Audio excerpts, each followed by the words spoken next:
Assalamualaikum warahmatullahi wabarakatuh. Halo guys. Perkenalkan nama saya Muhammad Ilham Januar dengan NIM C240121158 dari kelompok 1 Biologi Perikanan.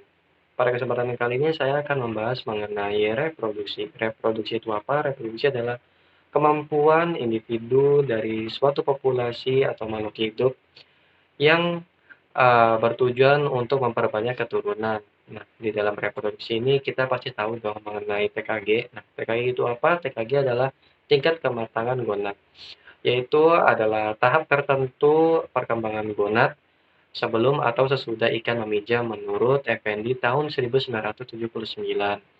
Nah, pada penentuan TKG ini terdapat juga yaitu IKG, yaitu Indeks Kematangan Gonad, yang kedua ini sangat penting dalam studi biologi perikanan.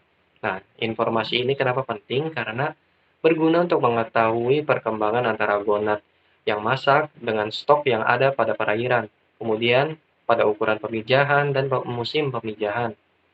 Kemudian, pada penentuan tingkat kematangan gonad ini dilakukan dengan dua cara, yaitu dengan cara morfologis dan yang kedua adalah histologis. Nah, morfologis itu apa? Yaitu pengamatan berdasarkan mengenai ukuran dari gonad tersebut yang diamati secara visual. Nah, bagian morfologi ini biasanya digunakan oleh para peneliti untuk mengukur gonad-gonad yang berukurannya besar. Kemudian yang kedua ini adalah secara histologis, yaitu pengamatan dengan cara mengamati perkembangan gonad melalui fase perkembangan sel dari gonad tersebut. Nah, biasanya kalau yang ini adalah dengan ukuran gonad yang kecil. Kemudian ada beberapa faktor yang mempengaruhi dari TKG tersebut. Uh, Faktor-faktor tersebut ada faktor internal dan juga faktor eksternal. Faktor internal itu apa? Faktor internal itu ada perbedaan spesies, kemudian umur, kemudian ada sifat fisiologis individu.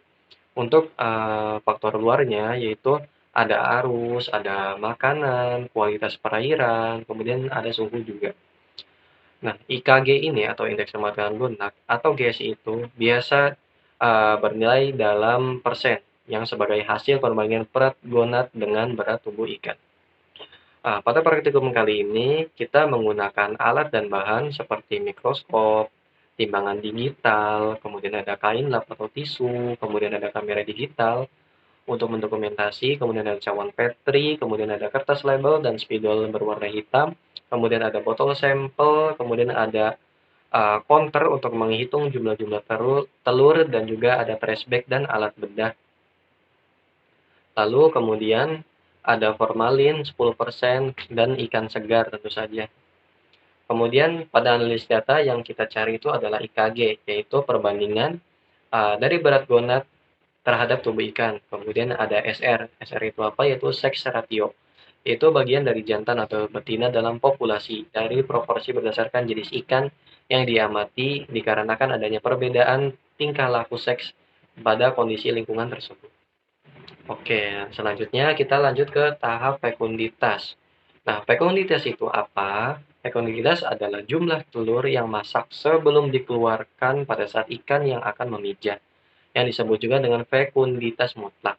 Nah, eee, setelah fekunditas mutlak ini kemudian ada fekunditas nisbi, yaitu fekunditas dengan jumlah telur per satuan berat atau panjang.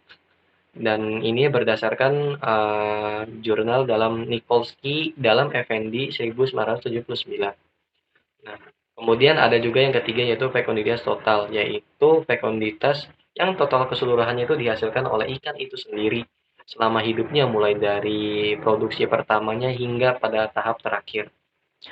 Kemudian dalam praktikum kita juga mengenai reproduksi ini kita menggunakan tiga cara, yaitu yang pertama adalah metode dengan volumetri, yaitu dilakukan dengan mengukur volume yang dimasukkan ke dalam gelas ukur, kemudian mengambil dengan gonad sebagai contoh, lalu mengukurnya kembali gonad tersebut, dan kemudian terakhir menghitung jumlah telur per satuan dalam gonad tersebut. Kemudian juga ada metode gravimetri yang hampir sama dengan metode volumetri. Kemudian ada metode gabungan. Nah, metode gabungan ini yang pertama itu kita menimbang berat gonad yang masih utuh. Kemudian kita memotong menjadi tiga bagian, TKG 1, TKG 2, dan TKG 3. Kemudian kita memasukkan Aquades 10% ke dalam cawan Petri yang sudah berisi gonad. Terus habis itu kita melakukan analisis. Sebelum melakukan analisis kita memburai telur-telur yang ada di cawan Petri tersebut. Nah, begitulah mengenai reproduksi ikan pada biologi perikanan hari ini. Terima kasih. Kurang lebihnya mohon maaf. Wabillahi taufiq wal hidayah. Wassalamualaikum warahmatullahi wabarakatuh. Dadah.